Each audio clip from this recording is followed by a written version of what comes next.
റമദാനിലെത്തിയിട്ടാണ് തൗബ, റമദാനിലെത്തിയിട്ടാണ് പാപമോചനത്തേട്ടം. അത് തെറ്റിദ്ധാരണയാണ്.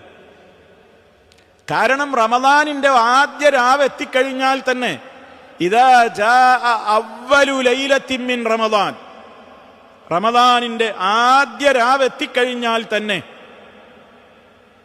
അഥവാ മാസം കണ്ടു എന്ന അറിയിപ്പ് കിട്ടുകയോ അതല്ലെങ്കിൽ 30 പൂർത്തിയാക്കി മഗ്രിബിന്റെ ബാങ്ക് വിളിക്കുന്ന ആ സെക്കൻഡ് മുതൽ അള്ളാഹുവിന്റെ സ്വർഗ കവാടങ്ങൾ തുറക്കപ്പെടുകയാണ്, നരക കവാടങ്ങൾ കൊട്ടിയടക്കപ്പെടുകയാണ്, പാപമോചനത്തിൻ്റെതായ എല്ലാ കാര്യങ്ങളും തുറക്കപ്പെടുകയാണ്, സൽക്കർമ്മങ്ങൾക്ക് വർദ്ധിത തോതിൽ പുണ്യം ലഭിക്കപ്പെടുകയാണ്.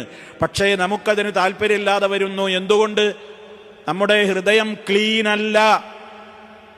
അതുകൊണ്ട് ഈ സെക്കൻഡ് മുതൽ റമദാനിൽ എത്തും മുമ്പ് നമ്മൾ ചെയ്യേണ്ടത് നിരന്തരം തൗബ ചെയ്യാണ്.